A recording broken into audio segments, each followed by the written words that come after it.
Head shady. Everybody in the place, take a look at the face. I'm supposed to be with all the and I'm screaming on the wrong part of the song. Once you get it again, let's turn it up more. In 2006, hip-hop was about to be shaken to its core, not by a diss track or a beef, but by an all-star remix that brought together some of the hottest names in the game.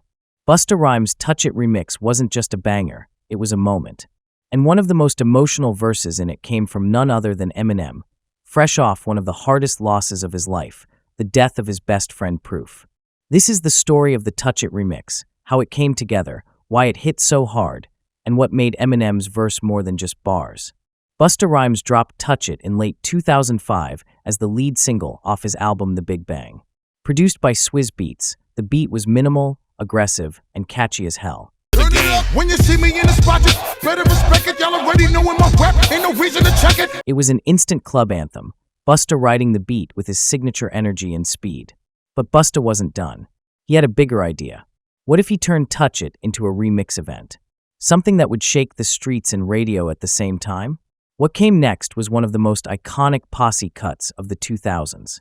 The Touch It remix featured a lineup that was insane.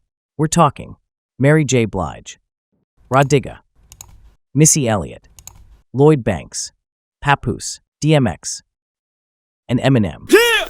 Then came the 2006 BET Awards. This was more than a performance. It was a statement, a celebration of hip-hop power. On stage, the remix came to life with full pyrotechnics, choreography, and legendary energy. Busta kicked it off in full warrior mode, commanding the crowd like a general. One by one, each artist came out to deliver their verse live. But then the lights dropped, the crowd hushed, and a hooded figure emerged from the smoke. It was Eminem.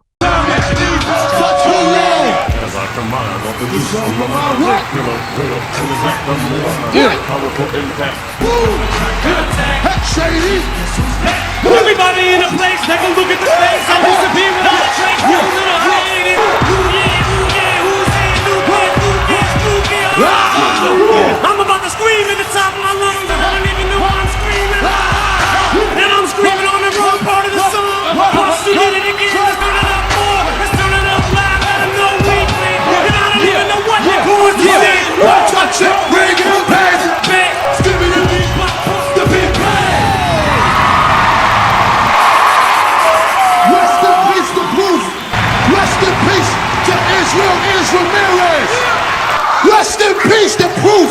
Rest in peace to Israel Ramirez.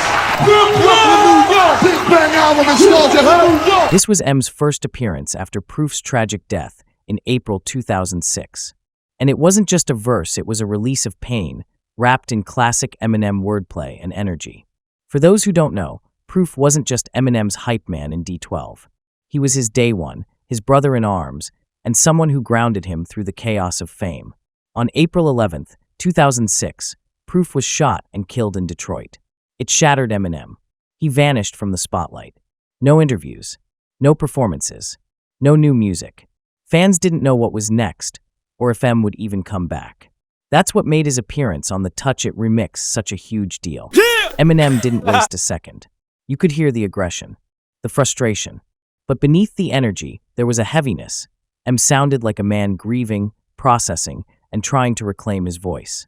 While he didn't directly mention Proof, the raw emotion in his delivery spoke volumes. This wasn't the playful, punchline-heavy Eminem from Encore. This was a wounded artist, letting the pain spill into the mic. It was like he was saying, I'm still here. I'm still fighting, even through the loss. For fans, this was a moment of healing. Eminem was alive. He was rapping, and he was still Eminem. Busta Rhymes has immense respect for Eminem because of his unmatched lyrical ability and technical skill as a rapper. He's publicly praised Eminem's complex rhyme patterns, speed, and ability to bend words in ways few artists can. Busta has called Eminem a rap god and acknowledged that even he studies M's work to sharpen his own skills. Ultimately, Busta sees Eminem as one of the greatest to ever touch a mic, worthy of both respect and recognition. But even before I met him, I was introduced to Eminem music on the 1998 Smoke and Groove tour with Fugees out there, myself, Tribe Called Quest, Public Enemy, Nas. Stacked Do this lineup. tour, Powerful tour. and Wyclef tells me to come on this tour bus. And at the time, we all had started to really build like the crazy latest state-of-the-art studios on our tour bus. So I get on the bus. He has a 6-song EP of Eminem. And I think by the 3rd song, I was losing my mind so much as I was coming up the stairs to get on the bus. I couldn't even make it onto the bus because I couldn't believe what I was hearing. So as you enter the tour bus and you're right on the stairs in between the stairway and then you make the turn to go into the bus, I'm wilding out so much at the entrance of the bus that I broke the windshield of the tour bus on Wyclef's bus with my head. What? And that was probably like a couple $1,000 to repair. But the thing about it is, for me, when your music is that compelling that you don't even have time to think, you just react, it's instinctual, that's when you know that the music is touching your soul. And at that point, you know, I fell in love with Eminem from that day and has held him in one of the highest regards as probably one of the most profound wordsmiths and lyrical masters of the microphone. Period. The Touch It remix wasn't just another remix, it was a time capsule.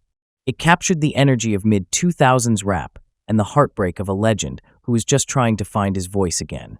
Eminem's verse reminded us all, even in the darkest times, the mic can be a lifeline. Rest in peace to Proof. Rest in peace to Proof. And salute to Busta for giving the game this moment. Don't forget to like, comment, and subscribe if you love real hip-hop. And tell us what's your favorite verse on the Touch It remix.